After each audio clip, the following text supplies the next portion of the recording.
Good morning, good afternoon, good evening, wherever you are, and welcome to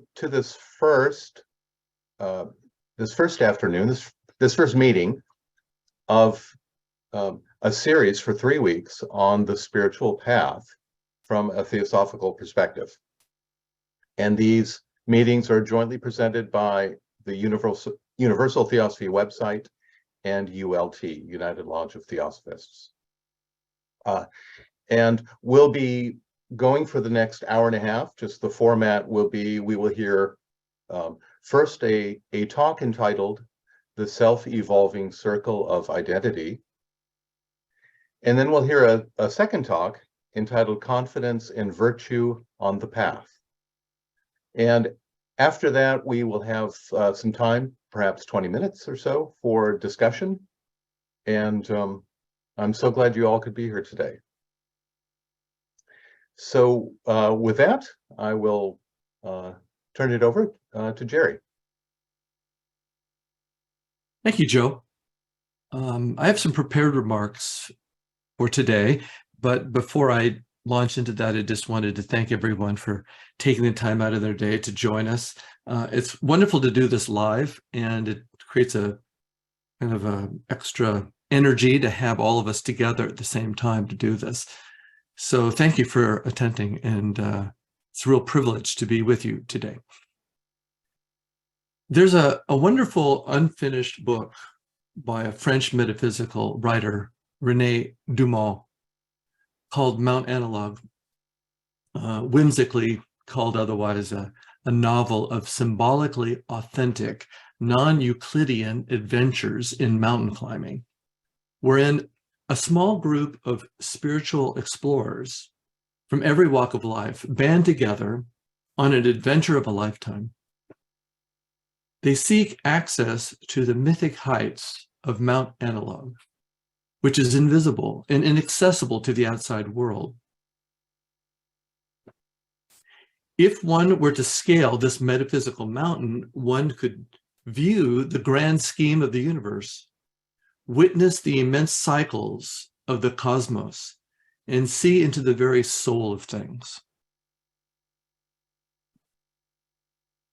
After a long sea-bound voyage, they discover a hidden island upon which rests the majestic Mount Analogue. They find many have arrived there before them, but they are oddly reluctant to scale its difficult pitches. Instead, they prefer to study the maps and memorize the routes, but never actually start the climb. But the most amazing revelation is the method of climbing essential to the journey. No climber is allowed to ascend to any plateau without descending back to the beginning of the pitch to assist another climber in traversing the same space. And so it goes from pitch to pitch, climbing with assistance, descending to assist another. René Daumal reveals the notion that the spiritual path only appears to be solitary, when in fact it is also a collective endeavor. And in talking about it today, one feels that what one pilgrim might know about the spiritual path is only a few kilometers of what one is currently traversing, and certainly not the entire Himalayan range. There's a sense that one is not really on the path, but merely looking for the entrance. Or could it be that the one path leads to the beginning of another, and that without end? The topic of the spiritual path is relevant to every single human being who has ever set foot upon planet Earth. The entire Theosophical philosophy points to it. All the sacred texts of humanity offer guidance for it. The very concept of Mahatmas and adepts as grand explorers depend upon it. The spiritual path, or the evolution of consciousness, is the last of the three fundamental principles of the cosmos given to us in the secret doctrine.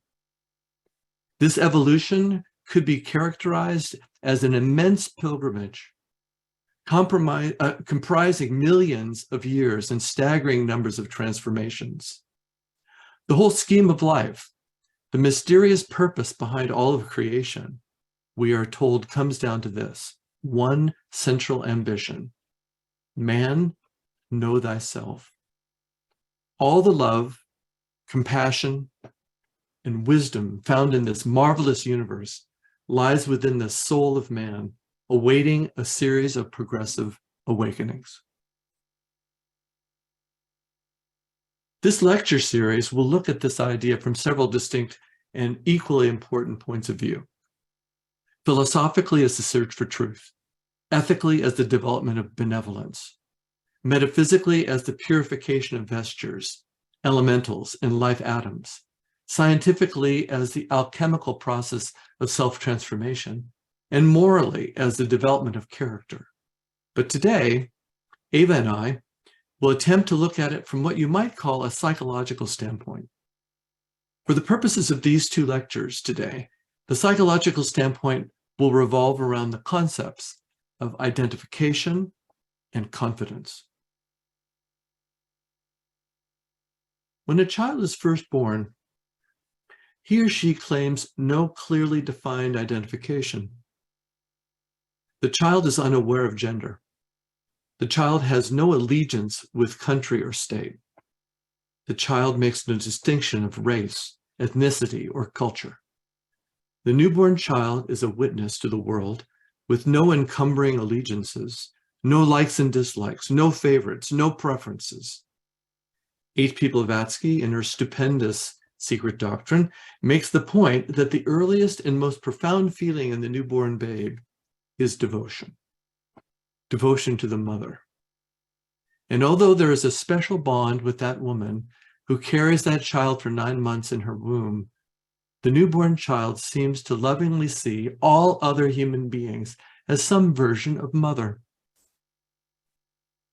The child looks lovingly, curiously, straight through us, past our appearances, ignoring all distinctions, past our own self-image. The baby casts no judgments, makes no appraisals, while seeming to thrill at the very notion of I and thou being one.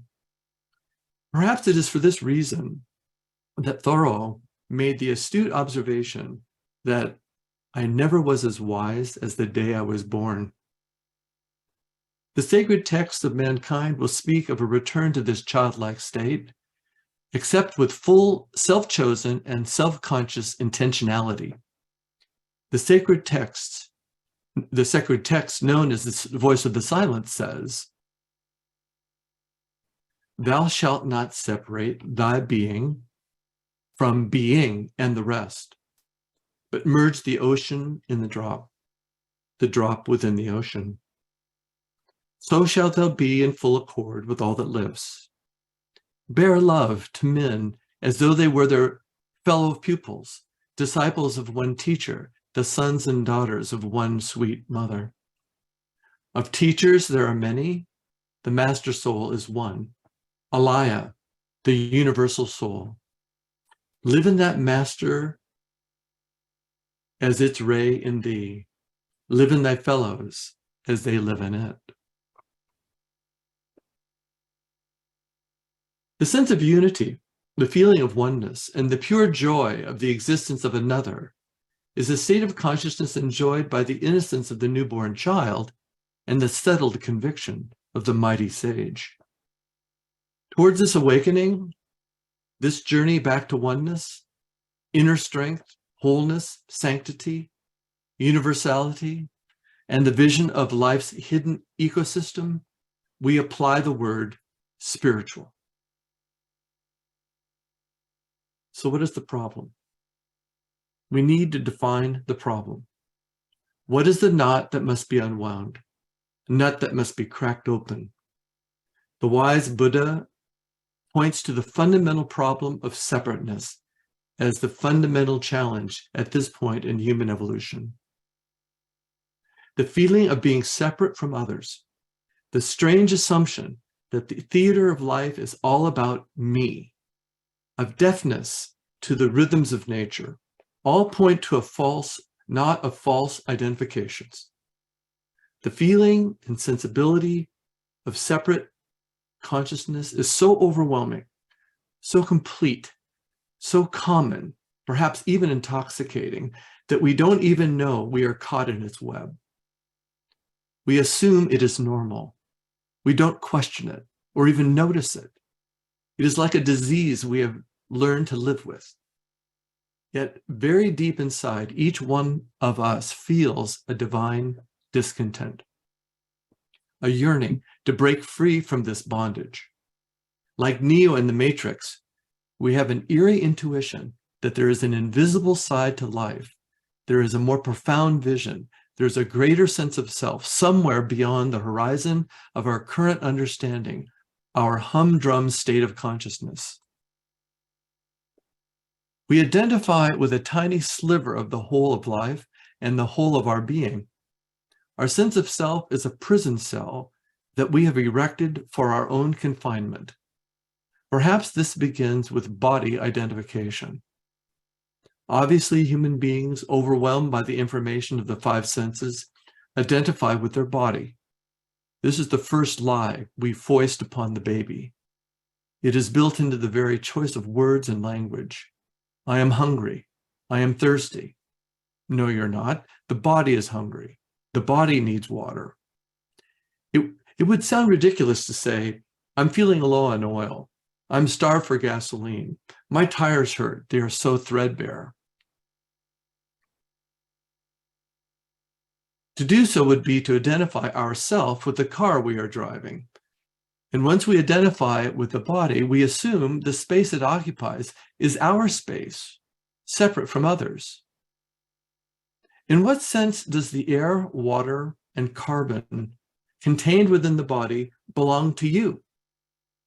Are they not on loan at the most for 7 years, but in many instances just for a few moments in the case of air and a few days in the case of water? One wonders, many millennia from now, human beings might say to each other, this body needs food.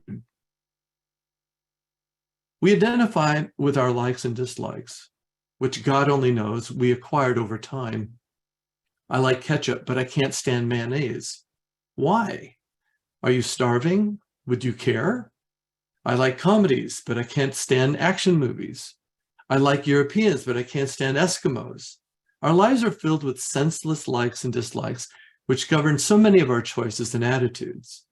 And what is strange is that many of our likes and dislikes have no origin in considered choice. They're kind of slipped in through the back door of consciousness. We identify and are attached with family, home, neighborhood, state, religion, language, culture. I'm into Marvel. I'm not into DC. I love the Lakers. I hate the Celtics. All these limited identifications, when taken too seriously, create boundaries between ourselves and others. These likes and dislikes of themselves can be innocent and harmless, but all too often are elevated to governing principles. But the bigger issue is identifying all of these temporal elements with the idea of self. Once our sense of self is limited and defined, like a set of lenses, it colors everything. We can speak 5 languages, memorize the Bible and the Encyclopedia Britannica, visit every continent.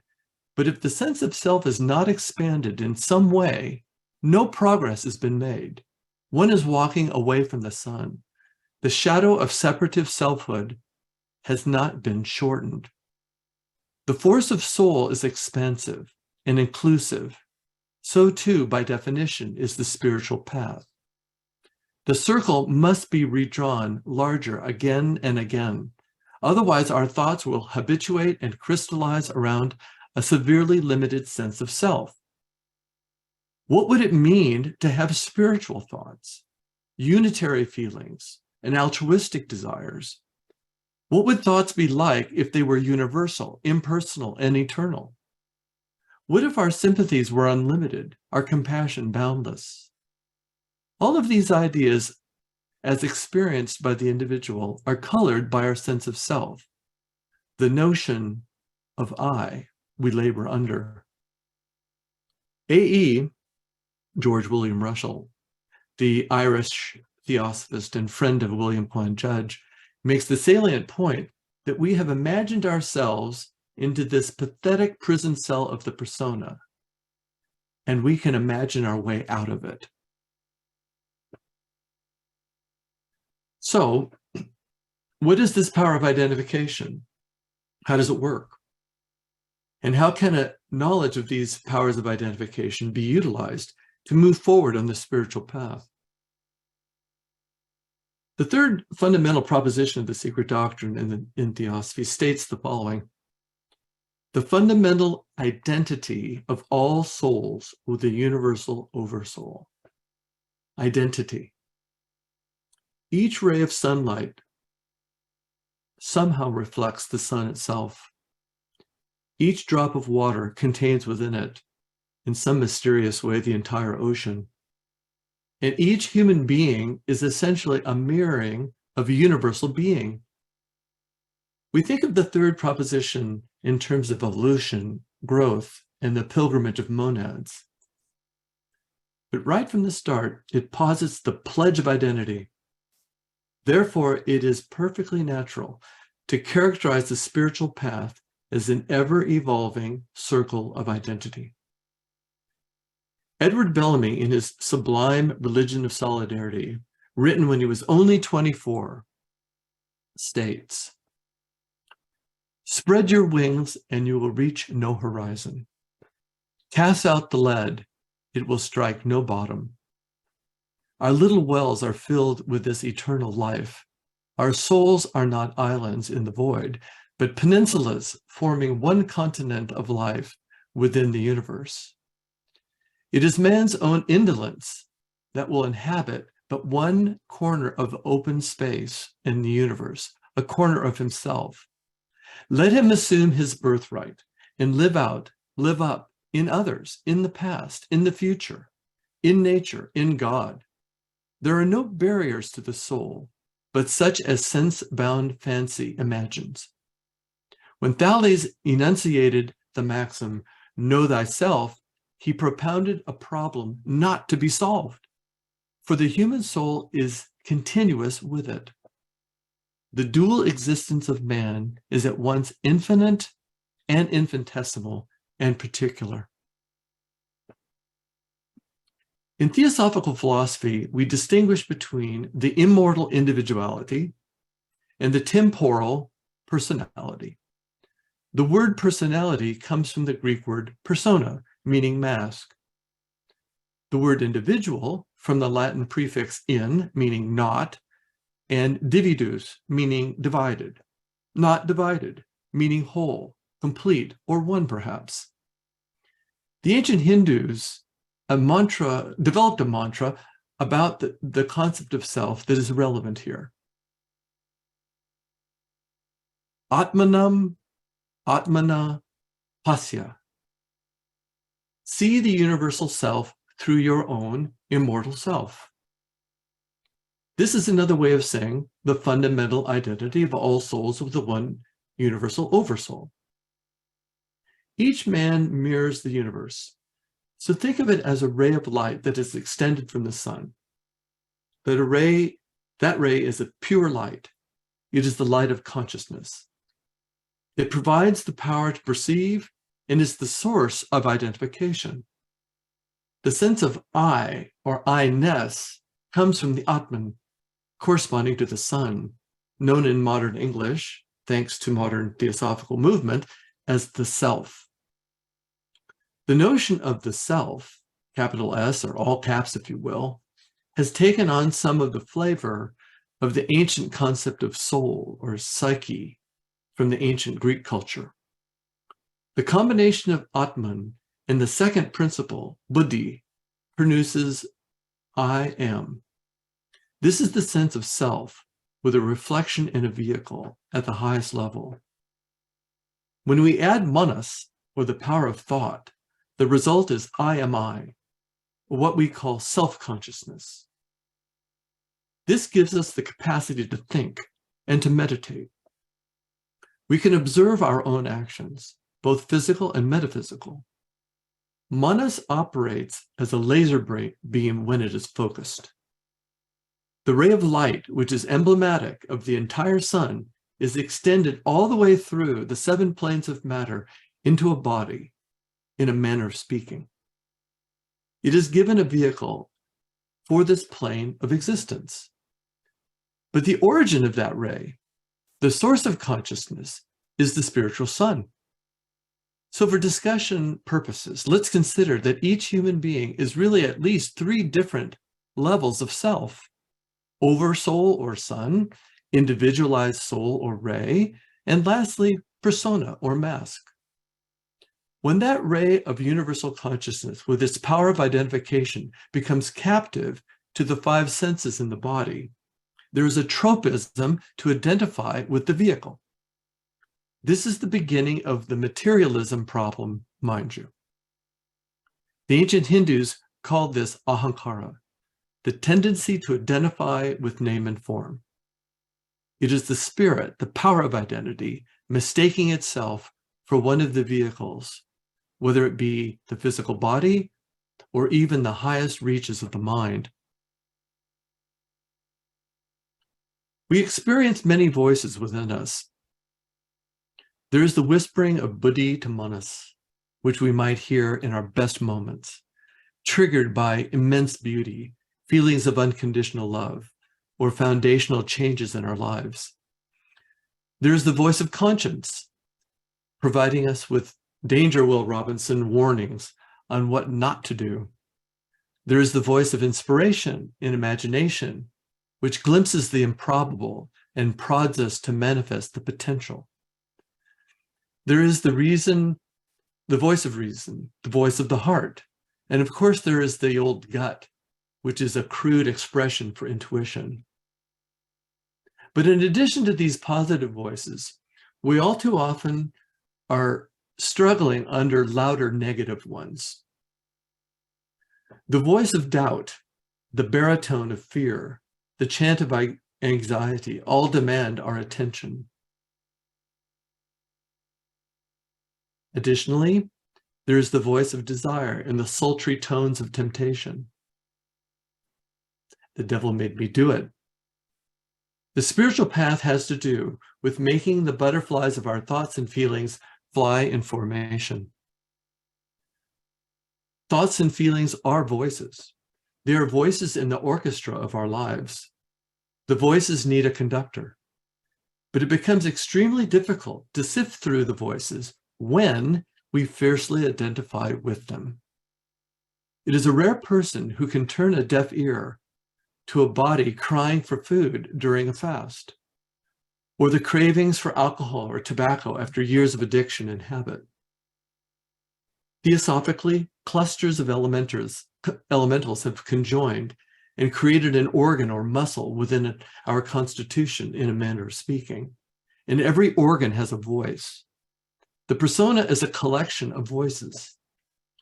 Character is determined by the quality of music we can create with these voices. Establishing some critical distance from the persona is job 1 in this psychological struggle. In the Mahabharatan battle for sovereignty, Krishna urges Arjuna to focus on him, the logos in the cosmos, and develop detachment from the voices of worldly desire. H.P. Blavatsky makes this point in The Secret Doctrine. She says, by paralyzing his lower personality and arriving thereby at the full knowledge of the non-separateness of his higher self from the one absolute self, man can, even during his terrestrial life, become as one of us. Atmanam, Atmana, Pasya. How do we paralyze the lower personality? I suppose the short answer is by practice. The spiritual life, from one point of view, is a slow but radical reorientation of identity. What stands in the way of expanding our sense of self? Easy, our current sense of self. In a manner of speaking, it is the dweller on the threshold. It is the Katie bar the door. Our current identity is our sense is in a sense our primary combatant. This is precisely why it is such a tough fight. It is too close. It is too near. How might one get to work paralyzing that part of ourselves that is holding one back? Suppose we make it a practice to sit down and close our eyes. One could imagine an imaginary box and place it right next to them. For the next several minutes, you might plan to put the personality aside. The plan is to step away from it, in a manner of speaking, but just temporarily. With our imagination, we could pretend that the physical body was like a blow-up raft and take all the air out of it, fold it up neatly, place it in a box next to us. We could open an envelope and place within it our names, both regular ones, first and last perhaps, and irregular ones like honey or sweetheart or idiot or fool. All of them go into the envelope and into the box. Then take a lunch bag and fill it with all of the experiences of this particular lifetime. These two go into the box and belong with all the other elements we wish to momentarily set aside. The language or languages we speak, into the box. The roles we play, father, mother, son, daughter, brother, sister, aunt, uncle, etc., all in the box. Your job or your career, into the box. The likes and dislikes of the personality, yes, ketchup, no mustard, into the box. The projects I am working on, into the box. Everything that belongs to the personality, the car, the house, the clothes, and yes, the family and friends, into the box. Stripped of all these connections, let us turn our attention to some impersonal and noble idea. Human solidarity, boundless compassion, the pilgrimage of humanity, the spiritual path itself, perhaps. Remember that the consciousness that can do this is the same consciousness that has lived thousands of other lives, every bit as intense and seemingly real as the one the persona in the box is currently experiencing. One realization this brings to the student is that a larger life exists outside the umbrella of the personality. Paralyzing the personality is a self-induced and self-devised effort. Nature does this for us every night when we go to sleep. But can we do it self-consciously when we lose ourselves in helping another human being, when focusing the mind on universal principles, when communing with nature?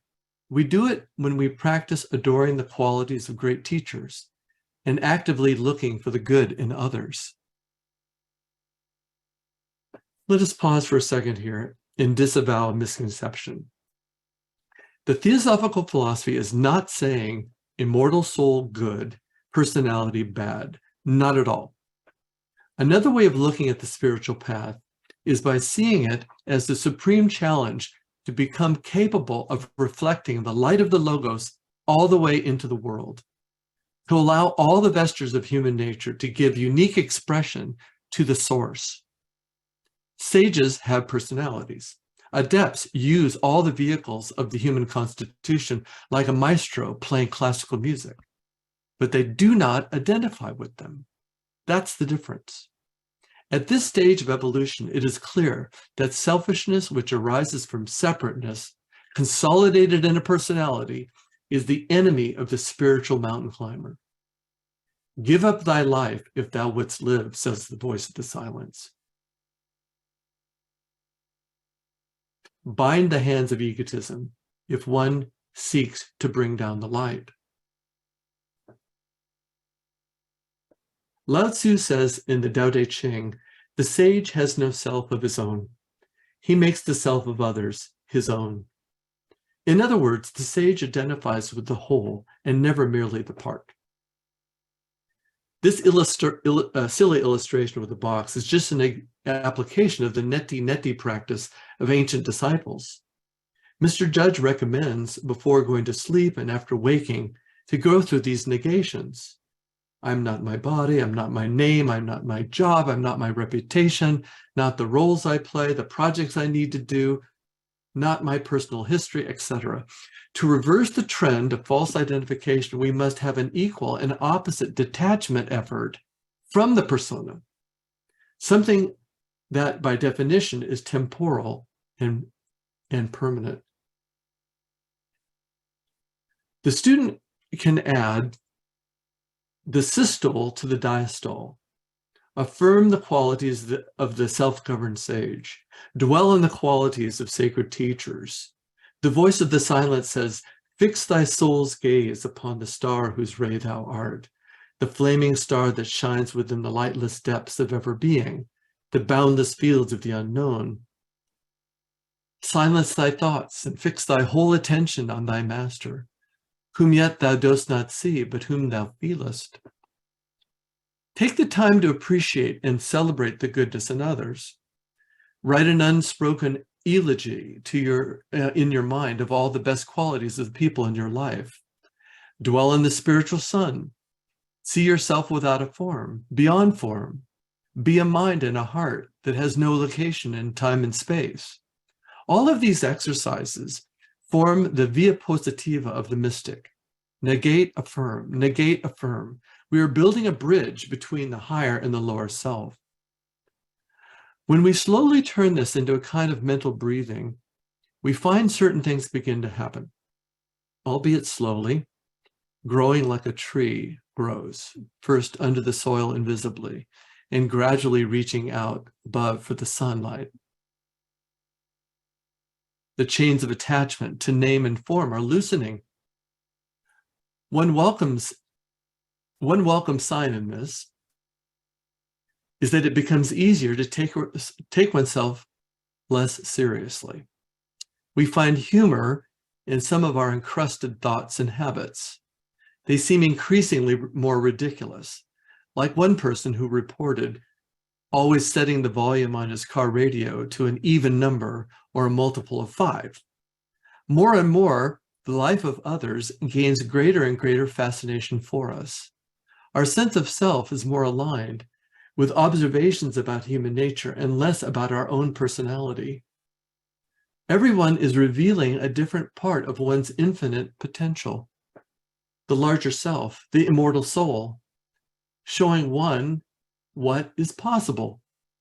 The problems of others are our own problems, not yet manifest, towards which we need to find solutions. We celebrate the goodness and achievements in others. We are inspired by them and not diminished. We don't sweat the small stuff so much. Jabs and insults roll off us more easily. We are less defensive, more willing to courageously speak our minds. We are willing to take a stand, even if everyone else disagrees with us, yet at the same time, maintaining a willingness to admit when one is wrong and to be flexible. We become better listeners, more capable of enduring hardships and setbacks. Since the persona is a mask, we don't mind the blemishes so much. The mask is only temporary. We feel more at peace with ourselves in our current circumstances, and every day is a new beginning. But above all, we find ourselves awakening a powerful desire to help others achieve their potential. We want to support the blossoming of the soul in our fellow man. Conversely, we are less interested in our own progress. We know nature will take care of that if we just stay on the right track, if we stay on the path. All of these things can begin to happen when we loosen our identity with the persona. We are making Theosophia, divine wisdom, a living power in our lives. The life of man is a self-evolving circle, which from a ring, imperceptibly small, rushes on all sides outwards to new and larger circles, and that without end. Thank you.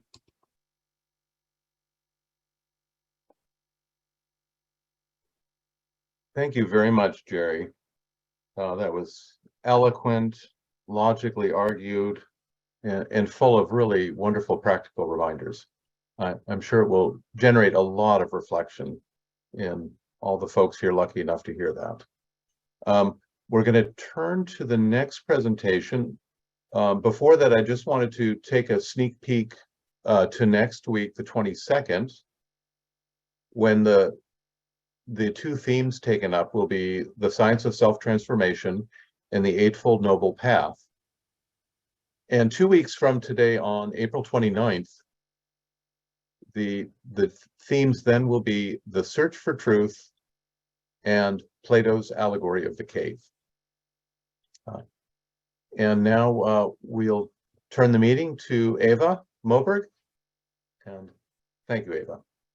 And thank you, Jerry, for a beautiful talk. And thank you for making these events possible.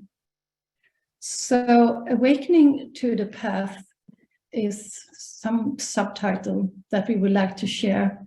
And I must say that all what we have to say tonight is a joint effort from our small group over here.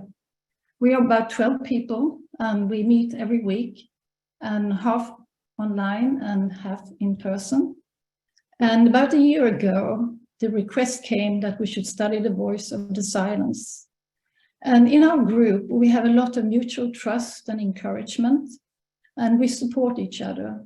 So when we think about having confidence on the path, I think it's so great that we have evolved our circles to include people online so that everyone is capable and have the possibility of joining online.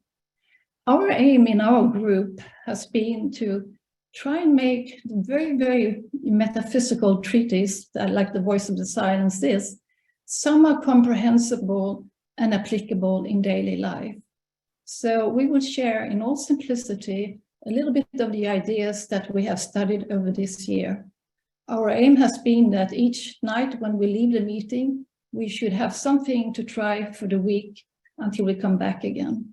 We also see each other as continuing this journey in the next incarnations. So we are connecting not only for this incarnation, but for lives to come. Let's see if I can get it going. So could you please read this? Yes, here. Kamadeva. This is from the Rig Veda. Desire first arose in it, which was the primal germ of mind, and which sages, searching with their intellect, have discovered in their heart to be the bond which connects entity with non-entity. And this, we could say, is the essence of the spiritual path, as we have heard Jerry express so beautifully, to connect entity and non-entity, to see that this spiritual impulse, which makes the whole universe manifest, and for the spirit to explore itself through the manifold forms, this is exactly the same process that is being initiated in us when we wake up to the path. Now, the voice of the silence is probably those whisperings of Buddhi that Jerry was mentioning. The whisperings of Buddhi, you could say, is the reminiscence or the soul memory from past lives that we wake up to hear, not only as the voice of conscience, but also when we start our spiritual path. Something in us that sort of merges out and wants to reach up to the spiritual essence of ourselves. And may I ask you to read this one as well, Joe? From the Voice of the Silence. Within thy body, the shrine of thy sensations, seek in the impersonal for the eternal man, and having sought him out, look inward. Thou art Buddha. It's such a beautiful statement. And, you know, of course, we all know that we already are what we're trying to achieve. But somehow there are obstacles getting in the way. So we cannot truly express our Buddha nature on this plane.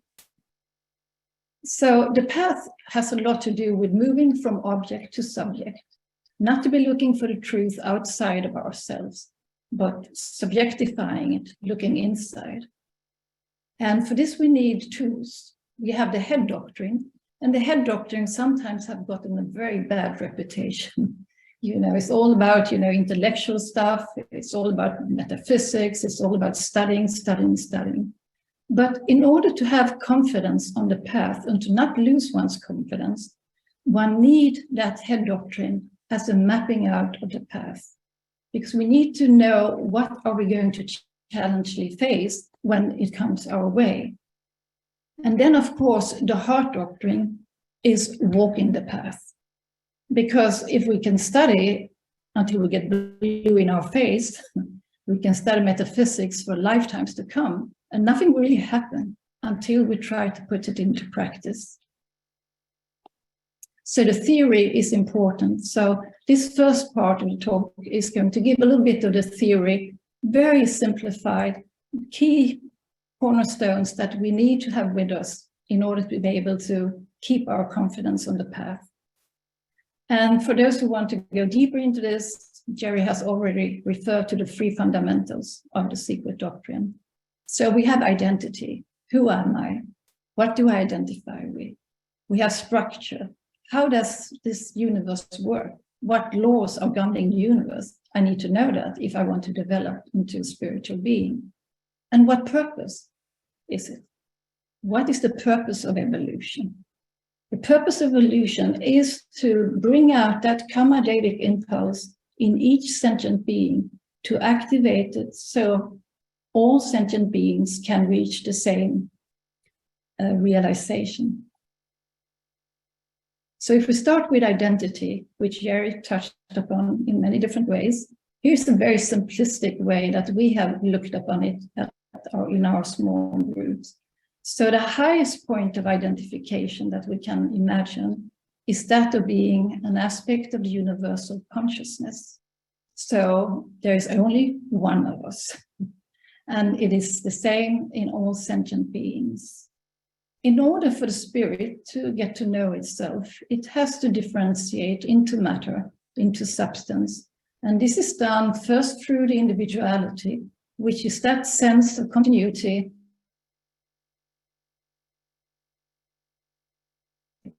and it continues life after life. And then, of course, there is the personal point of identification, which we are most familiar with. And we're going to look a little bit closer to that.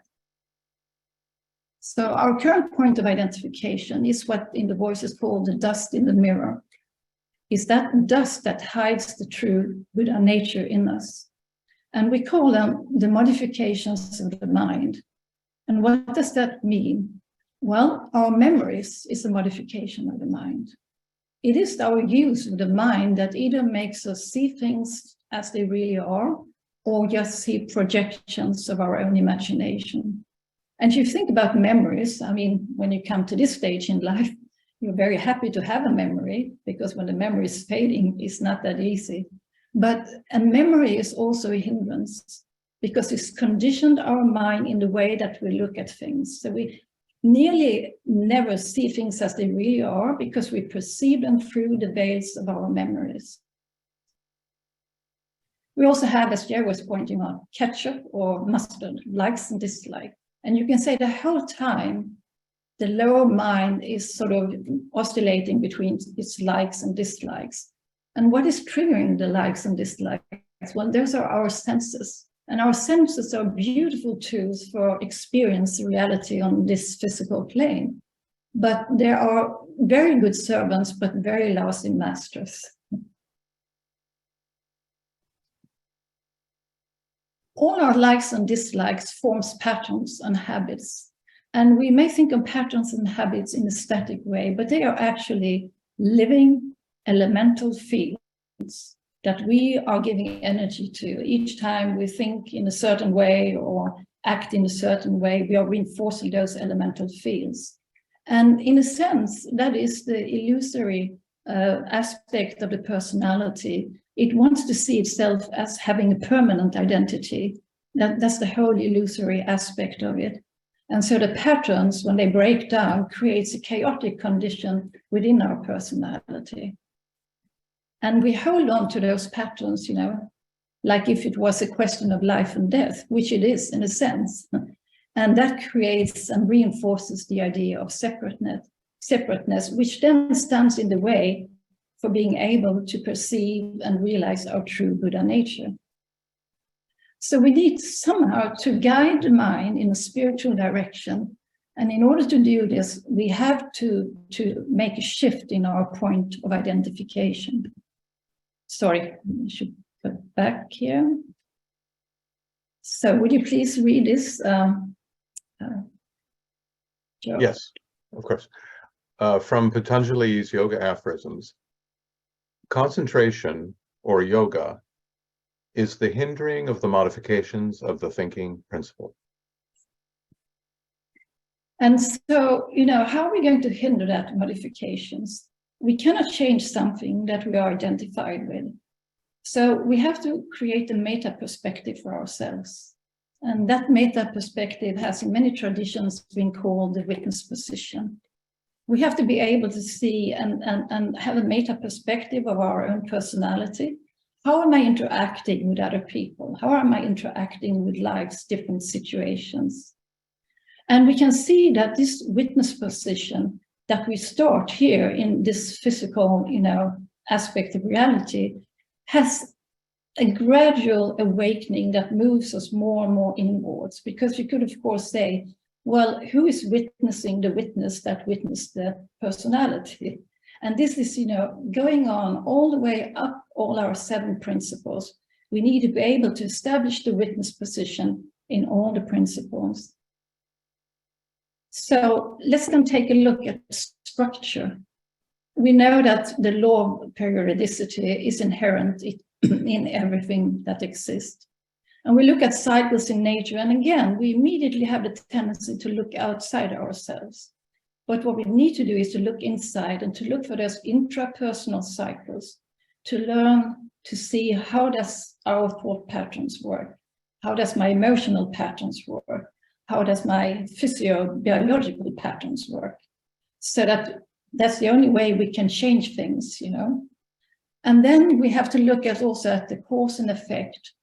Most of us also have a tendency when we get caught in squeezed situations in life to see the cause to our trouble outside of ourselves. Again, we have to turn the pointer inwards and see that we are causing all our different challenges in life. We are experiencing the effect of what we have created ourselves. Now, the law of karma is also sometimes that we think of it as something outside of ourselves, but it's actually that very karma-devic essence. One aspect of that is karma that maintains an absolute compassion of balance. And of course, in that spiritual level, cause and effects are one.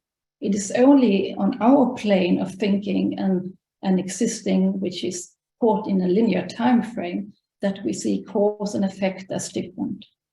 And the same with reincarnation. If we get the question, do we reincarnate or not? Well, that depends what we identify with. There is one aspect of us that is never reincarnating. And then there is the cyclic aspect that is continually reincarnating in order to gain experience and to bring forth that Buddha nature in us. So in our group, we have tried to become practical then. So we have been looking at the 24-hour daily cycle, because that is an important thing that we can train with. And we will see how that leads to the reincarnation cycle. So let's look first at the 24-hour daily cycle. As Jerry was pointing out, it is good before we go to sleep to put the mind to rest. And there are different ways of doing it, of course.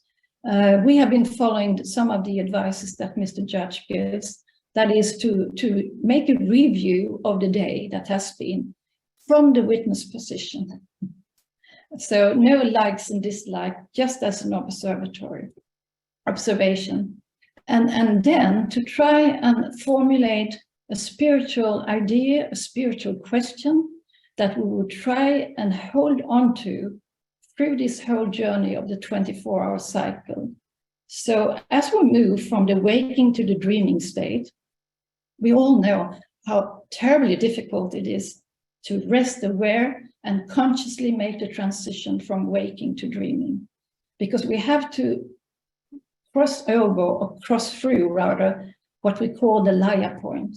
That point which is neither waking nor dreaming, but it's kind of, in between point, like you could say a homogeneous substance that we have to go through. So we have to be able to carry the witness position through into the dreaming state. And by doing the resume of the day before we put our heads on the pillow, hopefully we will clear up a little bit of those impressions in the dreaming state. And then we again have to transition from the dreaming to the dreamless state. And in the dreamless state, you could say we are experiencing the very essence of our being. And now the question is, how are we going to retain that, to bring it back through the dreaming state, back into the waking state again? And of course, this is a practice that takes lifetimes upon lifetimes. But we have tried to make a start in doing it. And we can see that very soon it forms a kind of pattern if we make it a habit of doing it.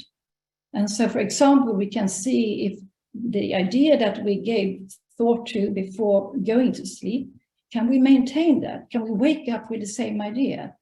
If it has been a symbol that we be focused on, if it has been, a little phrase of the voice of the silence, can we pick up the thread when we wake up?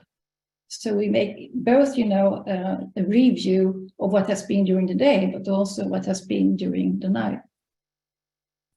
And we can see that when an individual is capable of transitioning these different states of consciousness consciously with awareness from the witness position, then we can also apply that to the cycle of reincarnation.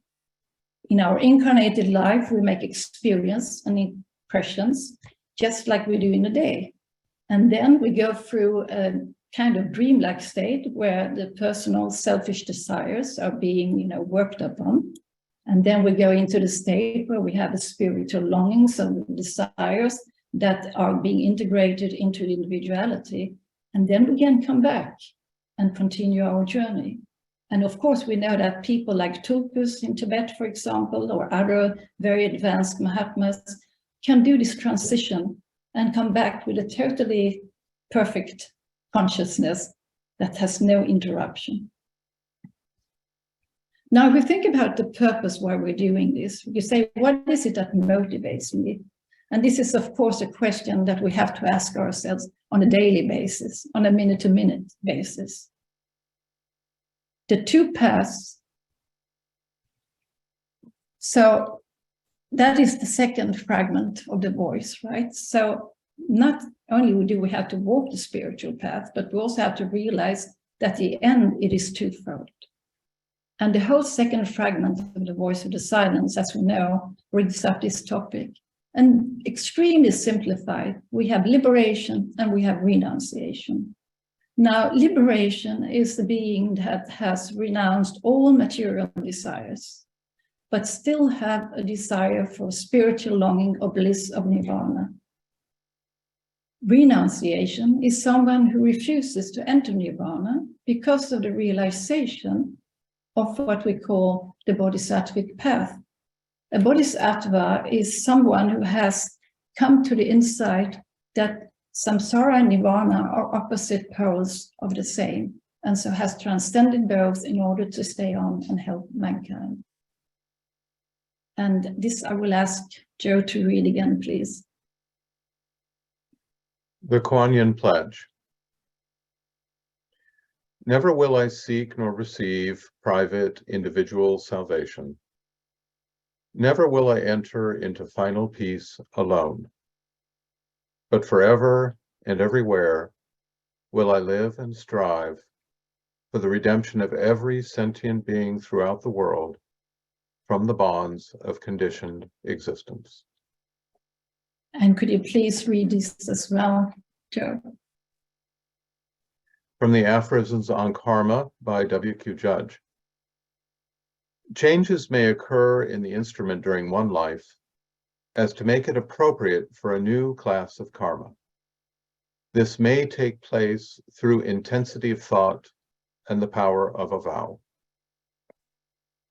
So let's look at the occult aspect of taking a vow. When we take the Kuan Yin pledge or something similar, what we do is that we take a pledge to the highest aspect of ourselves. And this at the same time is no different from the highest aspect of every sentient being. So we take a vow, or we take a pledge to serve every sentient being. What happens then, as Mr. Judge is pointing out, is there is an occult transition taking place. Our karma becomes intensified. And this is extremely important to be aware of in order not to lose confidence on the path. Because what might have taken, many lifetimes of karma distributed over those lifetimes may not come in a very few lifetimes. So therefore, it's very important to be aware of this occult process. So we don't get discouraged, but on the contrary, we can feel confident that the process is working. So if we then think about the path, it says in the voice of the silent, you cannot walk the path until you have become the path itself. So the path, in one way, is a state of consciousness that we go in and out of, In those very golden moments in our lives where we manage to live unselfishly, we could say that we are in that state, we are on that path. But most of the time, we're probably walking beside the path or trying to find our way back to it. So then we have the help of the virtues. And we should apply here the virtues. And we move now into the third fragment of the voice of the silence, the 7 portals. And there the parameters, the 7 parameters are described. And sometimes what we tend to forget is that these parameters are occult forces, not some forces outside of ourselves. But we have called upon this divine witness of our own most spiritual nature, and the forces of that spiritual nature is now starting to activate itself. So here the occult forces are set in motion. We have 7 portals in front of us, and we are given 7 golden keys. Now the golden color is almost always represented by the sun, and in this case, probably by the universal intuition, the whisperings of Buddha. Because what we need is to, when we go through this 7 portals one by one, we need to know that we have the discernment of how to use these powers that we are now activating. So we are those golden keys. To the extent that we can raise our consciousness to become able to discern what is right and wrong in any given situation, we will either use the forces for beneficial reasons or the contrary. So what we are starting when we move into applying the virtues is an alchemical process of purification. And just like the old alchemists, they had this pot and they were boiling stuff, and all the impure metals would come up to the surface. So when we start to practice the parameters as the occult forces that they are, everything that is counterproductive to the pledge that we have taken will come up to the surface in order to be able for us to look at and to transform, to transform the base metals into the gold. And this is important to know again, because when things are starting to come up, all the impure metals that we may not have been aware of, it's easy to think, how the heck did this happen? I think I'm on a spiritual path, and here all these tendencies in myself that I truly don't like, all sudden, they seem to be taken over. So let's look at those different, virtues. And you see that the heading of them are all in that golden yellow, which represent the discriminative power, the discernment in us. So charity and love immortal can mean so many things. What is charitable is of a loving character in one situation may not be it in another. We also have to remember that each parameter is 7-fold and contains within itself all the others. So just like Jerry was pointing out, the love of the mother for the child is unconditional. The devotion and gratitude that the child feels, the soul in the child feels, is also unconditional. And, that's probably, the highest type of love we can think of on this plane. And then we have to extend that love to the circle of friends in an altogether broadening circle. And what happens when we try to practice this? Well, the moment that we activate one polarity of the parameter, the next one will come up, you know. All the ugly black sides in us will come up to the surface, our anger, you know, and all the notions of wanting to be charitable and have universal love is out the window. And, you know, we may have to be content if we can manage a few moments at a time. If we look at Sheila, harmony in thought, word, and act, that gives rise for no further karmic action. If we keep in mind that we actually have intensified our karma, you know, it will come a lot of intensified karma challenges that we have to meet. And so those golden moments when we can have a harmony in thought, word, and act, we all had that experience, you know, some moments, and we feel that there is a flow. And this is important because we don't want to continue to create even more karma. We still have to face all the accumulated karma that is now coming on very heavily, but at the same time to be mindful of not creating new karma. So there will come up a relationship that really challenging us, you know, and we have to be really mindful so we don't, you know, if these relationships terminate, that we don't walk away in wrath and anger to create further karmic forces, right? So those moments, you know, we know that are really, really blissful moments, golden small moments when we feel that flow. But most of the time, walking the path is something like this, you know, we wiggle here and there, we fall off. And as the voice said, it doesn't matter how many times we fall off. The importance is that we get up again and jump onto the rope again. Shanti is patience sweet that naught can ruffle. And patience, of course, we can all recognize is the ability to still the mind, to stop the modifications of the mind, to stop the lower mind from running from the past to the future, from likes to dislike, to break those elemental patterns that have shaped our minds for so many incarnations. Of course, the opposite will come, you know. We walk out in the street with all the best intention and someone steps on our toes and we get this reaction that is totally based on our five senses. And here we have the point of balance in the parameters. The fourth one, the middle one, vairagya, equanimity and discernment. And this is one of the most challenging ones. And if we read B.P. Wadhya's comments on the voice of the silence, we can see that, you know, this is really where the path actually starts.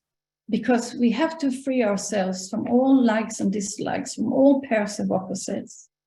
We don't really want to detach ourselves in the sense that we use, you know, metaphysics in order to stay away from existence, to isolate ourselves and not feel anything. Because of course, we must be able to feel, you know, joy, sorrow, pain, and all those different emotions. Enjoy nature, for example, and everything else.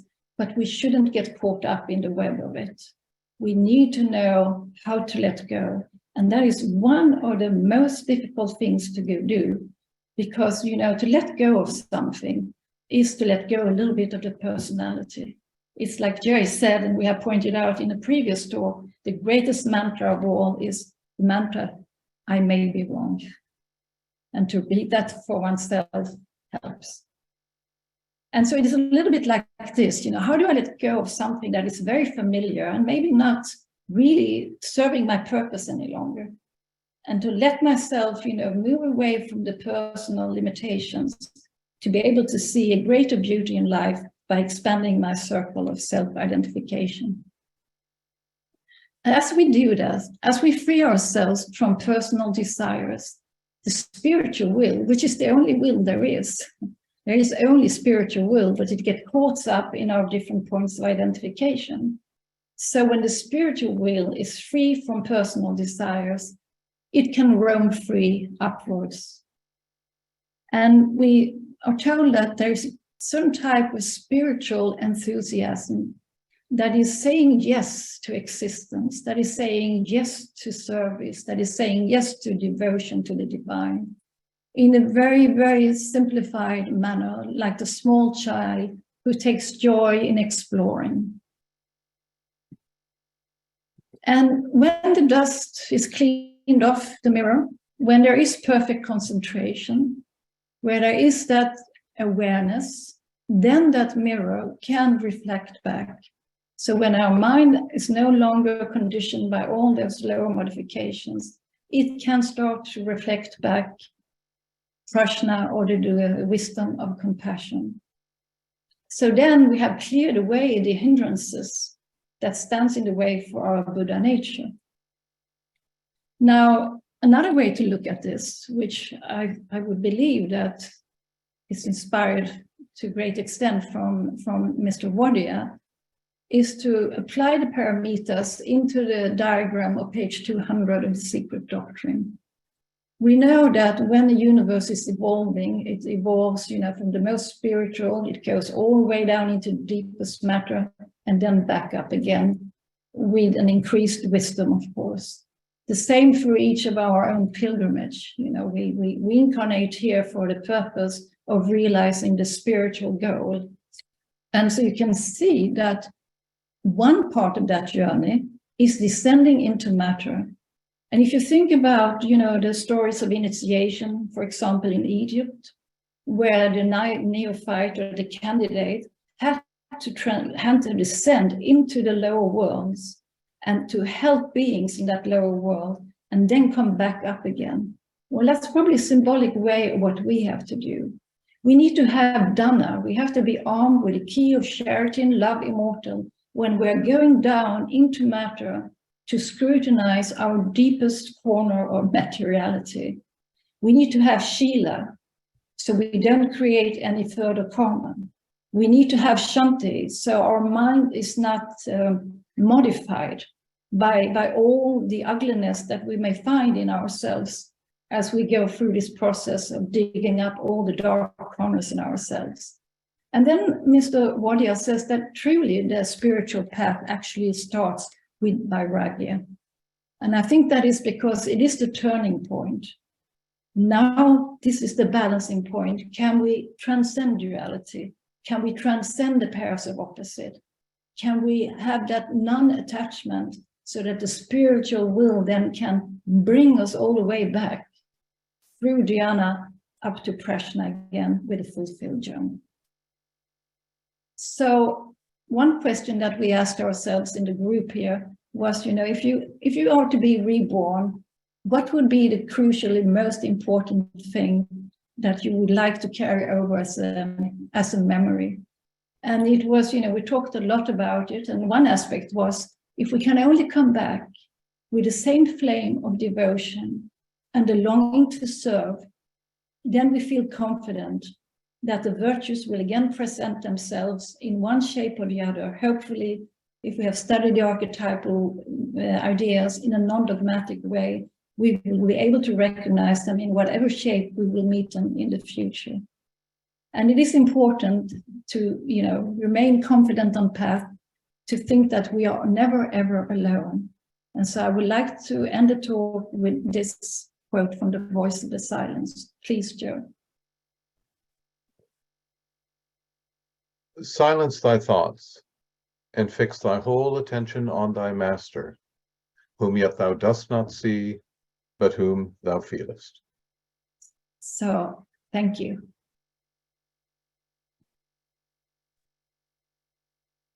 Okay, well, gosh, I think I speak on behalf of everyone in gratitude to both Jerry and Ava. It really is a privilege to be able to sit and listen to the reflections of very long-time students in Theosophy who have such eloquence and such a refined understanding that has comes only through years of thinking about these matters and carefully studying the texts. And I'm sure this can stimulate a conversation. We have a little more than 15 minutes to hear your reflections. Any thoughts or comments that anyone has, where your digital hand is in the the reactions button down below on your screen or your tablet. And please, I welcome your comments.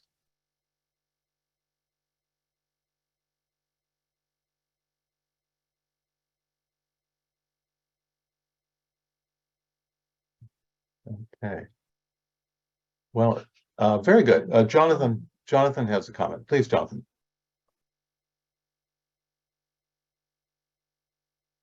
Sorry about that. Actually, okay. I wanted to ask about the idea of the virtues. And there was something that kind of stood out in both presentations with reference to viraga. And Jerry spoke of critical distance, which I've always kind of connected with viraga.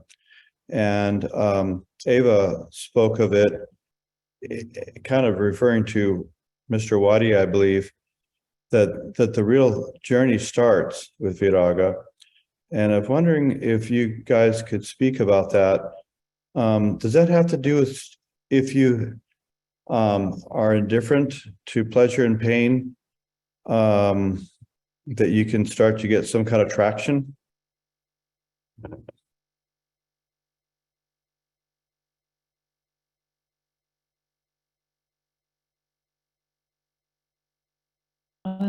Would you like me to say a few words? Or?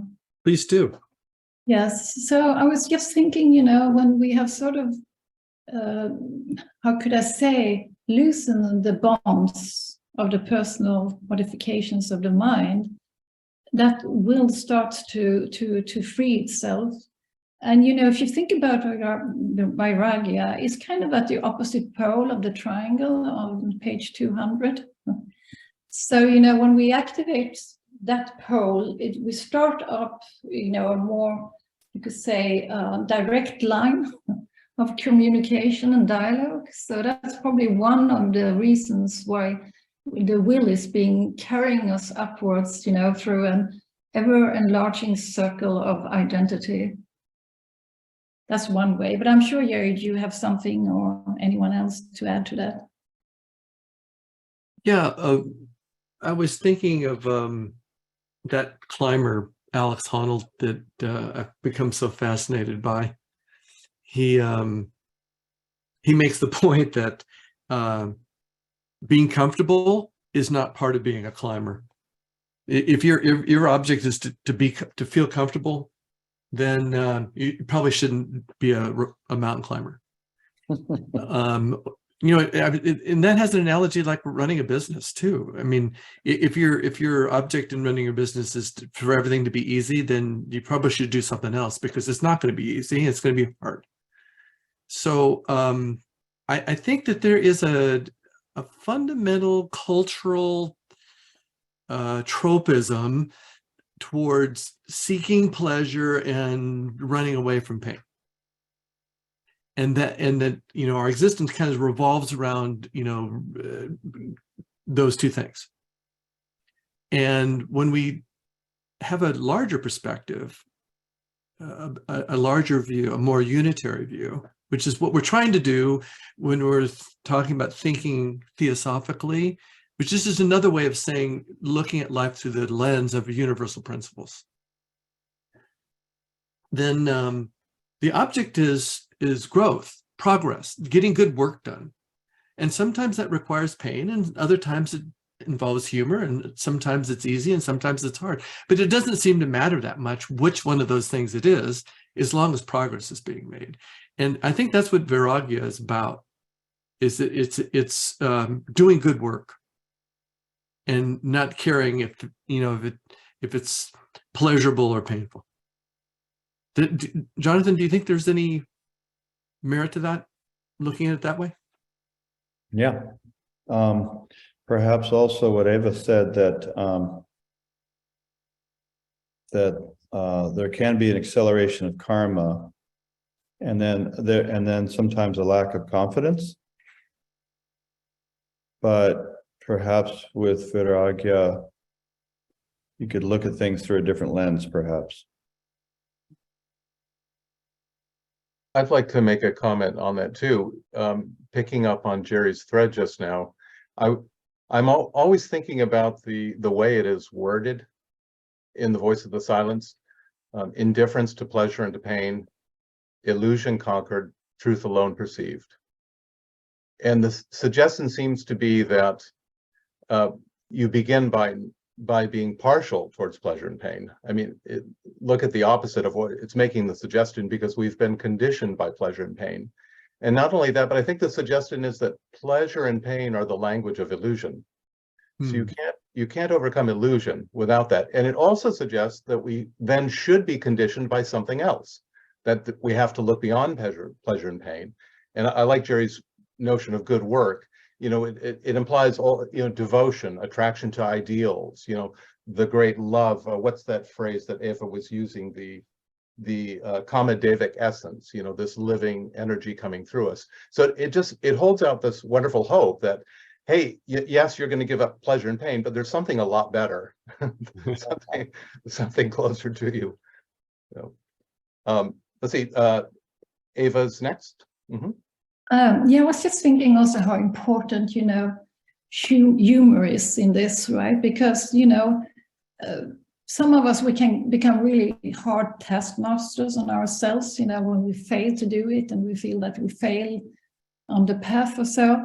But I think it's the very way that the personality really tries to assert itself to the last breath. So a lot of sense of humor and a warm, compassionate attitude towards one's own personality, I think is also important, you know, because otherwise we end up in the same duality, you know, be good to this, but don't be good to your own personality. And that dichotomy, I don't think it's very healthy in the long run. Thank you. Very helpful suggestion. Anna, and then I noticed Monica's holding her hand. Anna first. Okay, thank you for the speeches. Wonderful. Can you explain a little bit more about this loop of the paramitas? I was thinking maybe it's so easy to think that you go through this loop in a lifetime, but maybe we should start to look at smaller cycles of this loop. Can we have small pieces of prajna several times in a lifetime? And how often do we go through this loop? Eva, I think that would probably be best be answered by you.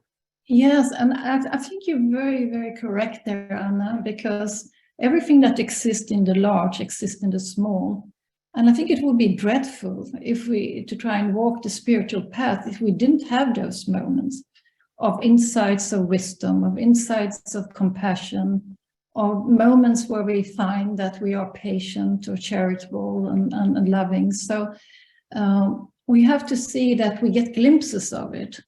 And, you know, as we then educate our mind and transform our mind to be more and more directed as an instrument for the inner man, then those moments will gradually become more frequent.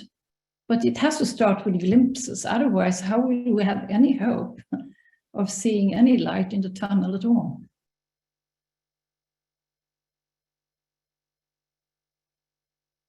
And let's see, I've seen Alan's hand go up and down. I know we had Monica too.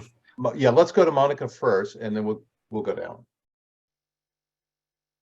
Thank you for such an incredible presentation. I mean, it was so comprehensive and such a great map, a meditative map is the best way I could express how I just experienced this. But I have a question about this difficulty, or at least with this student, of transferring these ideas and this stalwart intention of being on the path to functioning in the world, and particularly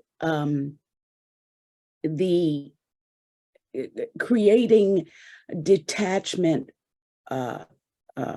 from outcomes in the world we're in this mad dash of ambition of all kinds, and you as you become more aware of the path and its requirements, you want to raise, if not altogether eliminate, your ambition. But how do you come to this state of detachment from outcome? That's my fundamental question. I would think that's the $1 million question, Monica. Yeah. And, basically that is the focus of the Bhagavad Gita. I mean, in large measure. I mean, how does one renounce the fruit of actions? And I think and that's why that question's good, really good question for this particular lecture. I mean, we're going to look at the spiritual path and all these different perspectives, which is really wonderful. But from the psychological standpoint, which to me is, I like to think psychological means the whole arena of identification. That subject matter of identification. It's kind of a psychological perspective. Maybe that's not entirely accurate, but at least for myself, it's helped to clarify what psychological means for me. Yeah. Having that ability to renounce the fruits has everything to do with the sense of self that one has. Right? So that challenge is enormous, because to really completely renounce all the fruits of action means to become quote unquote selfless, which is another way of saying enlightened. One has realized that connection altogether of the higher self or the lower self. That bridge has been built. So, in this point in evolution, we're building the bricks to little by little to build that bridge, and it takes time, and that's fine. That's evolution. But one is going to get better at that incrementally. So the whole idea of self-induced and self-devised efforts is to come up yourself with through your own observations, your own insight, your own wisdom, what steps you need to take to loosen the bonds of that identification, so that the focus of all the things you do ceases to be less of yourself, which is really hard, and shifts to, how can I be of help? How does this help this other person? And I'm doing the best I can, and I'll do the best I can, and let the law take care of the rest. I'm not going to worry about the results. I'm just going to do the best I can and leave it at that. Now, that may sound simple, but it's really hard to do. And it's something we practice and work at little by little by little. And we have to be patient with ourselves as we kind of go through the process, I think. And Jerry, the person who says, well, I sort of do a mediocre job. I'm just, because if I try too hard, it shows I'm attached to things. So, I get by, I sort of fulfill my commitments. Because that's not where I'm at. I'm spiritual. My value's elsewhere. What do you say to that person?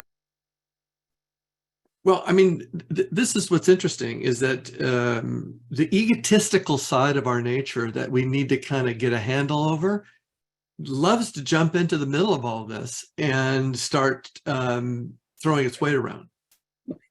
So, I'm running around bragging to everyone about how many hours I meditate every day. And I'm, want to advertise to everyone how many hours I spend at the soup kitchen, feeding the homeless. And basically this is walking backwards, because the sense of self is just getting encrusted, except it's wearing, Tibetan robes. Same old self, same old self problem.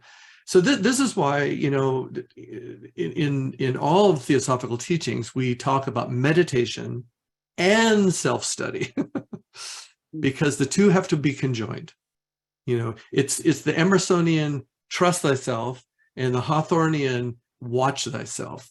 The two need to be combined together, because that egotistical element wants to jump into the spiritual side of our life and say, oh yeah, I'll take that over too. You know, I'll make that revolve around me also. And we have to guard for that. Oh, Thank you. thank you so much. That was so helpful. Thank you. Alan? Both those talks were really magnificent, and I want to thank you both for the clarification. But I need further clarification. The first, the word separate came out early in the first speech, and I think I don't quite understand. So my sense of what I heard was that I'm not. The goal is not to separate yourself from others, to have a sense of total involvement with everything and see everything as having an immortal soul and coming from the one source. And at the same time, I am supposed to separate my body from my spirit and my desires from my spiritual goals. So if you could give a little clarification on that. Did I pick it up roughly correctly? Perhaps, but I'm curious to see what Joe has to say about that. I'll pass the baton to him. My job is to restate the question. The question is, there's a seeming paradox that seems to be a good kind of separation and a bad kind of separation, and Ava and Jerry will tell us why. All right, Ava, your turn. Okay, well, all esoteric teachings is built on paradoxes. And it's a great question because it makes us aim to transcend it, right? Because, of course, we are not separate, but we are distinct. Because if we were not distinct, it will be like Pierre used to say, and just the one soup. So the beauty is that we're all in our essence the same, but in our different ways, we are expressing that sameness in distinct ways. And in that distinct way, we have to get to know ourselves. We have to contribute to make the whole a richer picture. So yes, we are both at the same time. We're not separate, but we are distinct from each other.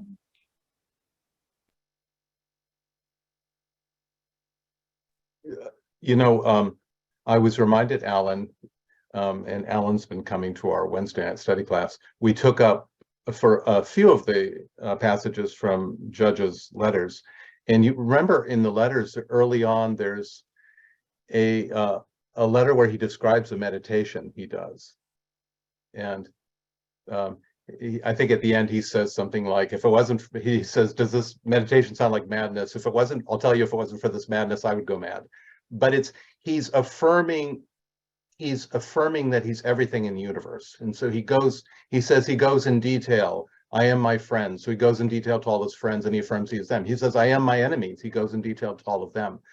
And he, eventually going up to the highest that he can imagine. So there's this deliberate act of non-separation on the part in that meditation. And we could say, well, why is that? Well, I think so much of what Jerry and Ava have said today is why, because we become caught habitually in memories and a false sense of identity. But I think it's a great question, Alan, because we have to, because we've become bound up in our mentality and our feelings in limitations. We have to withdraw and pull ourselves away in order to center ourselves in something greater and more expansive. And paradoxically, in the act of doing that, we realize, all is Brahman and I am Brahman. So I leave you with the paradox, I'm afraid. I do want to say we're at 11:33, so I want to invite anyone who needs to leave. We'll leave the room open for a little bit more, but I want to invite anyone who needs to leave to please leave. It won't be rude.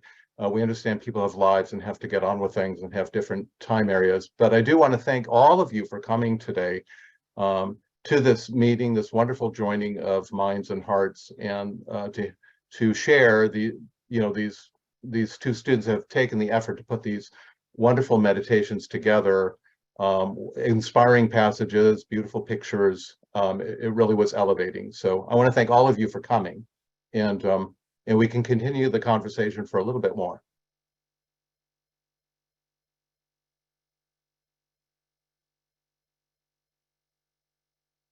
Well, just to add something to Alan's question, it's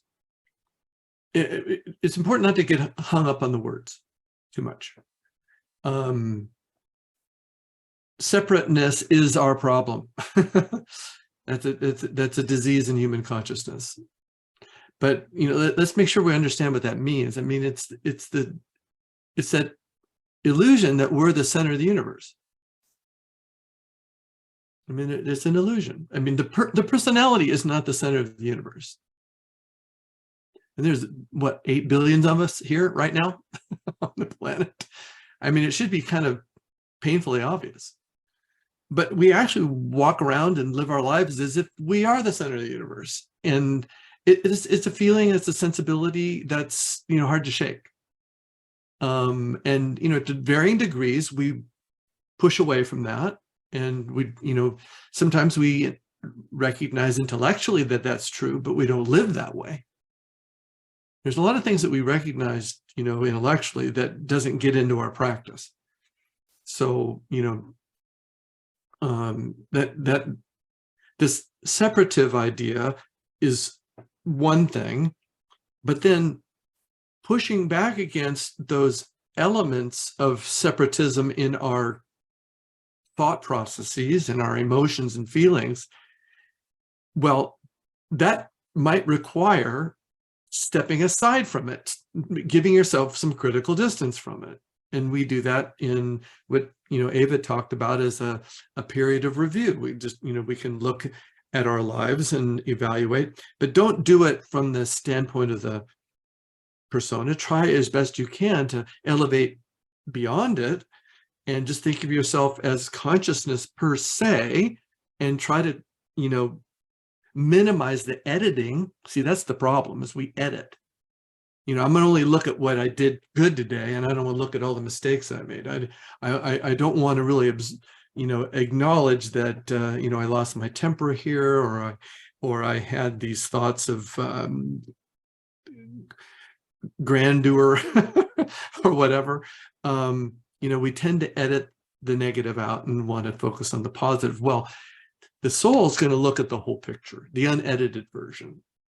So that's one way of talking about, looking at our reviewing our lives from a critical distance. So that requires, kind of an intellectual exercise, a psychological exercise of trying to move yourself beyond your personality for a while. So is it separateness? No. It's just getting the distance, getting a little, because in the end, the Theosophical philosophy is holistic. Everything's connected. Nothing is separated. Everything's connected to everything else. But the idea of critical distance maybe could be thought of in terms of levels, elevating to a level above a lower level. And it provides perspective, just like the hiker who's trying to figure out the route to take to get to the lake. Sometimes you got to elevate, go up a hill and see where the trail leads, something like that. That's a really good explanation, Jerry. Thank you. I want to turn to Eva. I just wanted to say also, when we think of separation, sometimes we think of it metaphysically as separation, a sense of separation from the divine. But it gets mirrored interpersonally in a sense of separation from others. It gets mirrored psychologically in a sense of separation from our deepest convictions and our deepest energies. So all of these are the consequences of the problem of separation. Eva? Yeah, I think it's important, sometimes the personality has also gotten a bad reputation, just like the head doctrine. And what would we do without the personality on this plane? We wouldn't be able to experience this plane.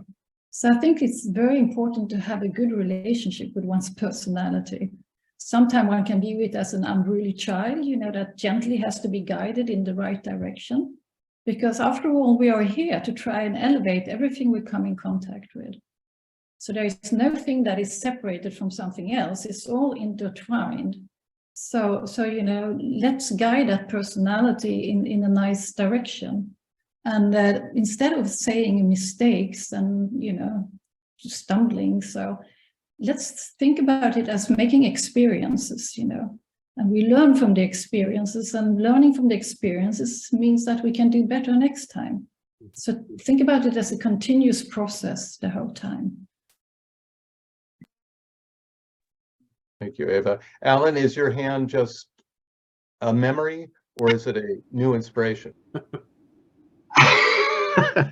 Well, I was just thinking this critical distance and guiding our personality instead of out and out rejecting it or punching it in the nose. I'm thinking of this relative to the yoga aphorisms, a hindering of the modification of the mind. That has always intrigued me, and I'm not sure I fully understand it. Eva brought that quote up, and I'm wondering some comments on the hindering of the modifications of the mind. Because I think I've breezed over that in the past, and I'm not sure I really understand it. That's yours, Eva.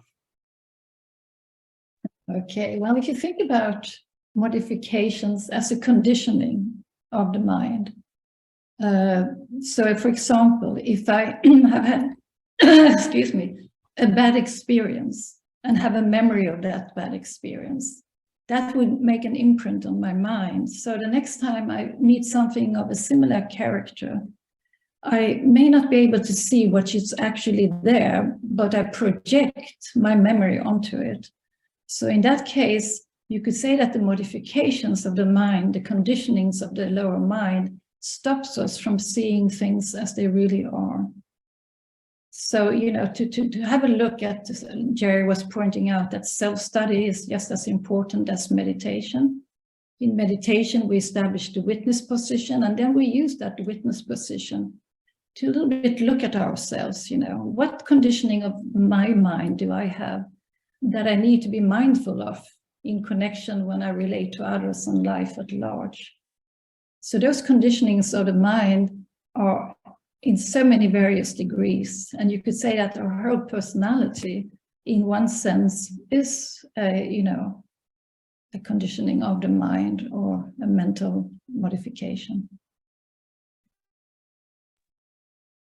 Thank you. But I'm sure that someone else would like to add to that. Just very brief. Well, Joe, we have Shri here with us, and he is a student of Patanjali's yoga aphorisms. I wonder what Shri would have to say about that. Do you mind unmuting, Shri, and give us your thoughts on the modifications on the mind? Hi, that was I put in the chat box there. I think doing yoga is one way of getting out of this rut and being focused within oneself. So I think the different, and like you mentioned about Gita, Bhagavad Gita, it gives you different ways in which you can overcome these problems of klesha and karma by doing different forms of yoga, bhakti yoga, jnana yoga, dharma yoga, and karma yoga. So all these yoga methods are one way of loosening these karmic bonds and gradually attaining to the equanimity that one hopes to attain. That's the way I see it. What do you think? I think that's a wonderful response. Eva, in your title, you had the word confidence, and you spoke a bit about confidence. I'm remembering in the Latin root, there's fide, faith, within the word. I wonder what does the word faith, what might the word faith mean theosophically? Is it a useful word? Oh, I would say it's absolutely useful word, because what is actually faith is the recognition of our innermost nature. So I would think in that sense, faith is crucial, because it's also whispering of Buddha. But I can see that Pierre has his hand up, so he probably would like to say something about it. Oh, I did that inadvertently, but since I'm there,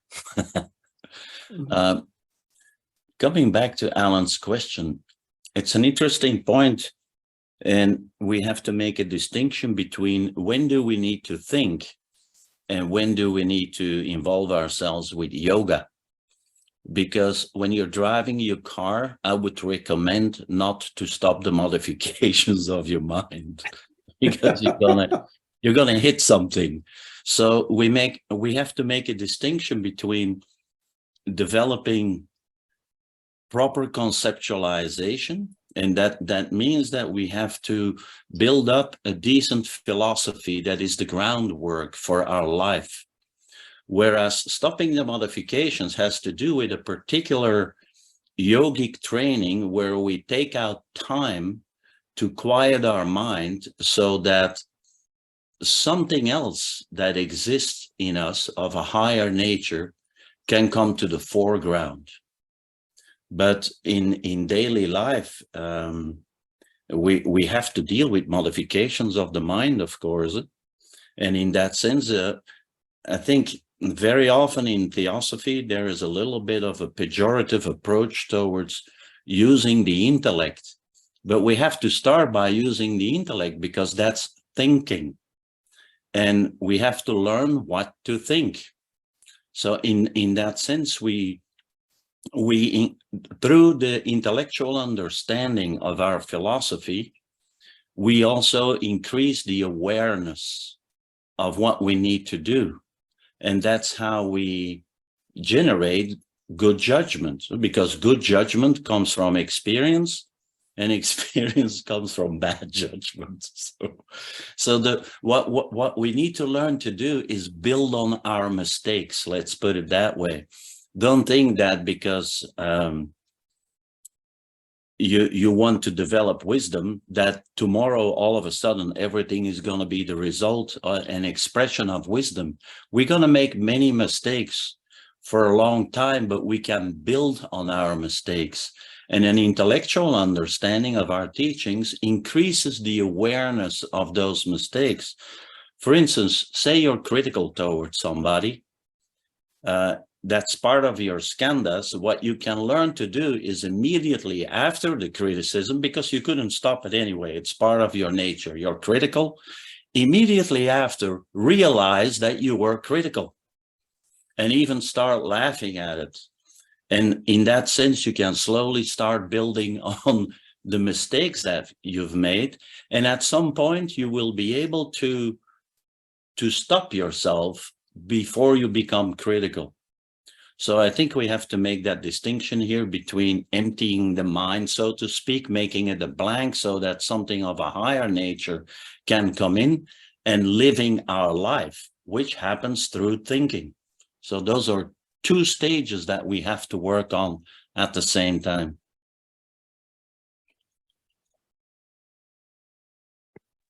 Thank you. Jerry? I have a question of my own. And it is maybe directed to Eva first, but I would be curious to hear anybody else's thoughts on it. This idea of confidence, for any of us who've been parents, and in my case now grandparents, one of the things we want more than anything in raising our families is for our children to have confidence in themselves, to believe in themselves. And it's such a hard thing in this day and age too, because teenagers are so critical, the culture is critical, and all sorts of things come out of nowhere that you didn't expect. And so I'm wondering, what is it we can do as adults to help encourage confidence in children? What are some key things we need to bear in mind when we talk about trying to encourage and develop confidence in children?